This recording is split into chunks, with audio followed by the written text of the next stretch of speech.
আসসালামু আলাইকুম প্রিয় ফুটবল ফ্যান্স।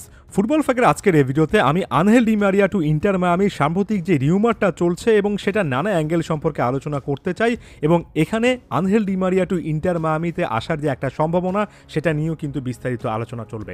তবে তার আগে আমি একটা উদাহরণ দিতে চাই।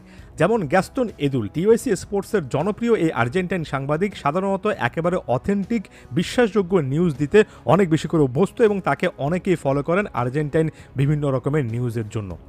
এই যে আনহেল ডি মারিয়াকে কেন্দ্র করে এত আলোচনা চলছে, আমি যে মুহূর্তে ভিডিওটা রেকর্ড করছি সে মুহূর্ত পর্যন্ত গ্যাস্টন এদুল কিন্তু এই ব্যাপারে কোনো কথাবার্তা বলেননি।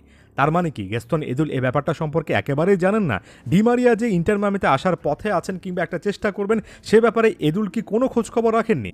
ব্যাপারটা আসলে মোটো এমন নয়। মূল ব্যাপারটা হচ্ছে গ্যাস্টন এদুল খুব ভালো করে জানেন, তবে তিনি ব্যাপারগুলো খুব কাছ থেকে দেখছেন। তিনি একটা সোর্স বের করার চেষ্টা করছেন এবং তার নিউজটা যাতে করে বা তার আপডেটটা যাতে করে অনেক বেশি করে বিশ্বাসযোগ্য হয় সেই মোমেন্টটার জন্য তিনি অপেক্ষা করছেন এবং ওই মোমেন্টে এসে একটু দেরিতে হলেও তিনি হয়তোবা ব্যাপারটা নিয়ে কথাবার্তা বলবেন যখন এই জায়গা থেকে তিনি কনক্রিট কোনো একটা এভিডেন্স পাবেন, একেবারে সোজাসাপটা অনেকগুলো প্রমাণ পাবেন। আমি এখানে গ্যাস্টন এদুলের প্রসঙ্গটা এই জন্য টেনে আনছি যে আমি অনেক সময় নিজে একটু অপেক্ষা করি, নিজে অনেক খোঁজখবর নিই, অনেকটুকু কনফার্ম হলে তারপর একটা জিনিস নিয়ে কথাবার্তা বলতে পছন্দ করি।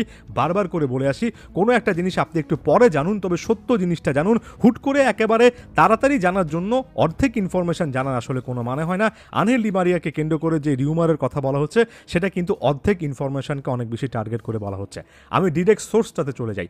ইএসপিএন আর্জেন্টিনার একজন সাংবাদিক লিও প্যারাডিজো এই আপডেটটা দিয়েছেন, যেখানে তিনি আলোচনা করেছেন যে আনহেল ডি মারিয়াকে ইন্টার মায়ামি যে একটা প্রস্তাব দিয়ে রেখেছে কিংবা একটা নেগোসিয়েশন করছে সেখানে উল্লেখযোগ্য কিন্তু ইমপ্রুভমেন্ট দেখা গিয়েছে এবং এই মুহূর্তে আনহেল ডি মারিয়ার ফাইনাল ডিসিশনের দিকেই ইন্টার মায়ামি তাকিয়ে আছে। অর্থাৎ ইন্টার মায়ামি যে নেগোসিয়েশনটা আনহেল ডি মারিয়ার সঙ্গে করছে ফাইন্যান্সিয়ালি সেখানে হয়তোবা বড় রকমের কোনো সমস্যা জায়গা থাকার কথা নয়, হয়তোবা একটা মৌখিক টার্মসে পৌঁছানোর খুব কাছাকাছি আনহেল ডি মারিয়া আছেন। তবে তার মানে এটা নয় যে ডি মারিয়া ব্যাপারটা একেবারে ফুললি কনফার্ম করে দিয়েছেন আমি ভিডিওটা রেকর্ড করার মুহূর্ত পর্যন্ত যে তিনি ইন্টার মায়ামিতে আসছেন। পুরো ডিলটা অনেকটুকু এগিয়েছে এবং সামনে যেহেতু লিওনেল মেসি ফ্যাক্টর আছে, অবশ্যই আনহেল ডি মারিয়া লিওনেল মেসির সঙ্গে খেলার এই সুযোগটা নিতে চাইবেন এবং সেখানে অনেক বেশি করে পজিটিভিটি দেখছি।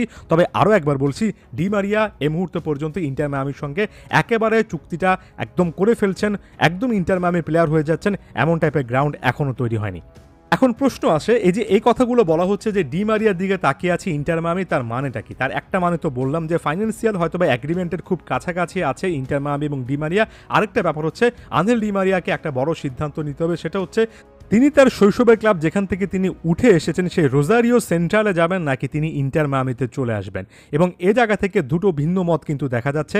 একটা জায়গা থেকে বলা হচ্ছে যে রোজারিও সেন্ট্রালের ব্যাপারে এখনও আনহেল ডি মারিয়া আগ্রহী, মাঝখানে রোজারিও সেন্ট্রালে যাবেন এমন টাইপের একটা সিদ্ধান্ত প্রায় নিয়ে ফেলছিলেন, তবে আর্জেন্টিনাতে আইন শৃঙ্খলা নানা রকমের অবনতির কারণে হয়তোবা মেসি ডি মারিয়ার মতো প্লেয়ারদের এখনই সেখানে গিয়ে খেলাটা সম্ভব নয়। তবে পরবর্তী সময়ে আরও একবার রোজারিও সেন্ট্রালের ব্যাপারে আগ্রহ প্রকাশ করেছেন এবং এ জায়গাতে এসে গোল.com বলছে আনহেল ডি মারিয়ার ফ্যামিলি, তার ওয়াইফ, তারা নাকি ফ্লোরিডাতে জয়েন করতে চায়, অর্থাৎ অনেকটা লিওনেল মেসির মতো একটা সিদ্ধান্ত নিতে চায়। এবং গোল.com আবোলা একটা লাতিন আমেরিকার প্ল্যাটফর্মে বরাত দিয়ে বলেছে যে ব্যাপারটা শেষ পর্যন্ত এমন হতে পারে যে আনহেল ডি মারিয়া 6 মাসের জন্য একটা অর্থাৎ হাফ সিজনে একটা চুক্তি করবেন রোজারিও সেন্ট্রালের সঙ্গে এবং সেটা কমপ্লিট করে তারপর তিনি ইন্টার মায়ামির দিকে আসবেন।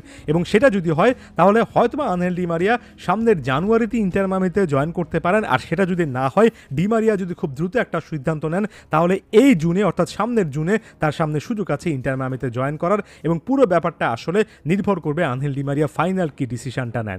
যেহেতু এমএলএস এর সঙ্গে আর্জেন্টিনার ঘরোয়া লিগের একটা পার্থক্য রয়েছে, টাইমলাইনের একটা পার্থক্য রয়েছে, ডি মারিয়ার সামনে দুটো ক্লাবে খেলার সুযোগ আছে। তবে সেক্ষেত্রে ইন্টার মায়ামি প্ল্যানটা আগামী বছরে নিয়ে যেতে হবে। পুরো ব্যাপারটা আসলে এটা অবশ্যই স্ট্রং একটা সম্ভাবনা আছে। সাম আপ করে বলতে গেলে লিওনেল মেসি এবং আনহেল ডি মারিয়াকে একই সঙ্গে একই দলে অর্থাৎ ইন্টার মায়ামি দেখার সম্ভাবনা দিনে দিনে বাড়ছে। তবে এখনই এটাকে হিয়ার উই গো বলে ফেলবেন না, পুরো ডিটেলসটা একটু শোনার চেষ্টা করবেন। ধন্যবাদ সবাইকে।